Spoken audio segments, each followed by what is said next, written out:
An already seated juror number 2, appears to have been excused, telling the judge after sleeping on it, she didn't believe that she could be fair and unbiased. And if the juror is excused, that would bring the total number of seated jurors from 7 down to 6. The judge hoping for opening statements to begin on Monday, as long as 12 jurors and 6 alternates have been seated by then. Trump has pleaded not guilty to falsifying business records, to conceal a hush money payment to Stormy Daniels before the 2016 election.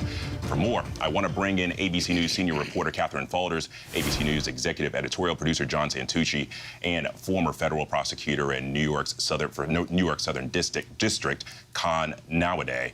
Catherine, I want to start with you on this. Prosecutors are asking the judge to hold Trump in contempt, alleging more gag order violations. I mean, what's the latest you can share with us on that?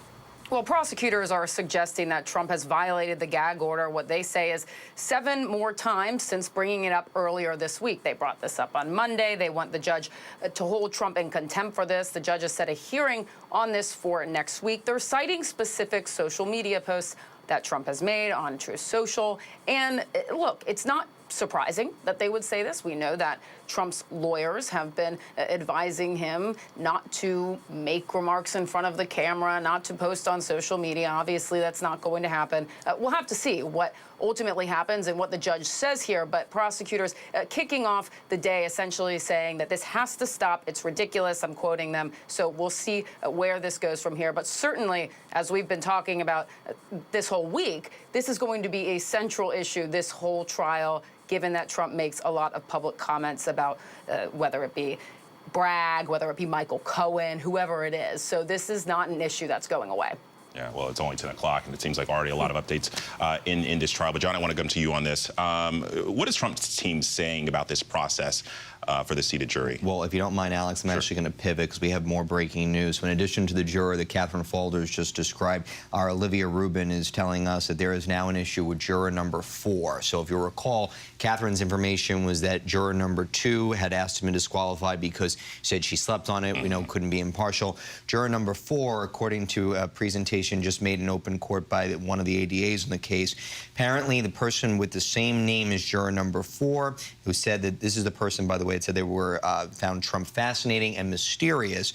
That person apparently had a prior arrest. They did not disclose throughout the voir dire process. Apparently, it was an arrest in the 1990s in Westchester, New York, for, quote, tearing down political advertisements. So obviously, that would not be something helpful in this case, because though this is not about, politics and the election, it is about a politically related issue. So certainly something that's going to be happening right now in open court.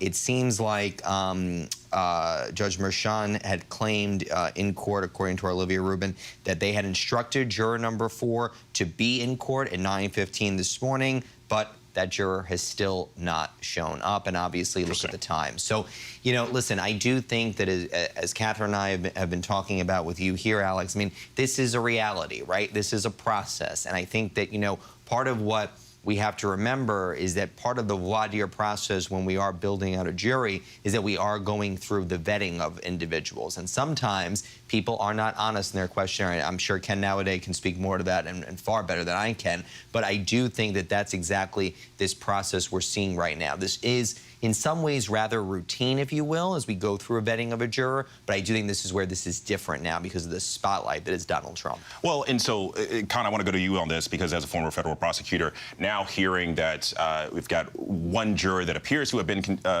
excused, another juror that could potentially also be excused today, bringing that total from 7 down to 5 all of a sudden. We know that opening statements were, the judge was hoping for them to begin on Monday. I mean, where does this put this process?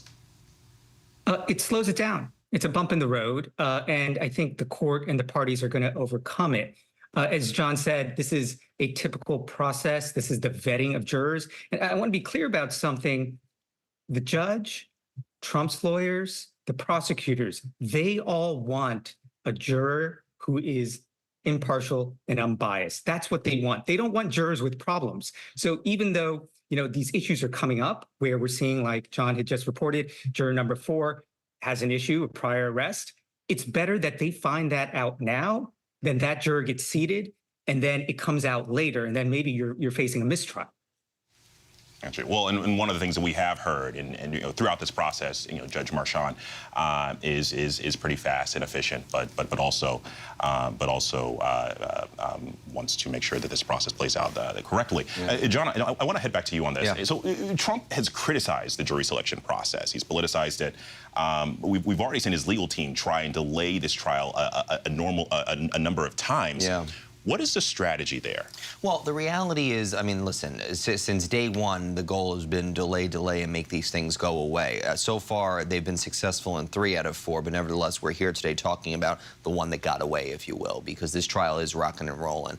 As far as the jury selection process, what Donald Trump's team has been complaining about for some time is that they felt they could not get a fair and unbiased jury in New York, specifically in Manhattan, because they cited previous voter rollouts. So if you look at the 2020 and 2016 elections, Donald Trump won in both cases less than 15% of the vote in New York County, which again, just for the criminal code and for how the New York state system is set up, New York County is referring to the island of Manhattan, just for those that don't know. But that is their argument for what they've been pushing throughout these proceedings, that there was no way to get fair and impartial. But look, again, let's just back away from that and let's go to here and now. Minus the 2 that clearly we now have some problems with, and we'll see how it shakes out. They got 7 jurors so far. I mean, for everything that looked like Monday was going to be a train wreck, the train has gotten back on the tracks, and even the judge making the comments, I think we can get this thing going by Monday. Yeah. That shows something.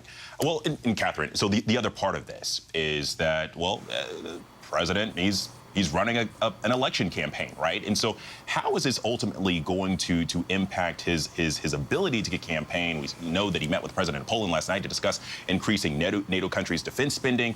But how is this impacting his bid for the White House in November? Well, it surely impacts his ability to be on the campaign trail. There's just no question about that. He's obviously had court appearances before in various different jurisdictions, but this is a 4 to 6 week trial potentially. He can't go out on the road during the week except for potentially Wednesday. That's when they don't sit, but as we saw, he will likely do events in New York. But I think it's important to point out the colliding political and legal strategies here. Legally, Trump's lawyers have wanted to slow this down. They've wanted to slow down the legal process. But politically, he wants to speed this up. He wants to be out on the campaign trail. So he can't really have it both ways here. And I think now that is becoming a reality as he will be sitting in that courtroom every day for the next 6 to 8 weeks. Most every day, I should say. All right, Catherine, John, Con, thank you all very much. And we'll be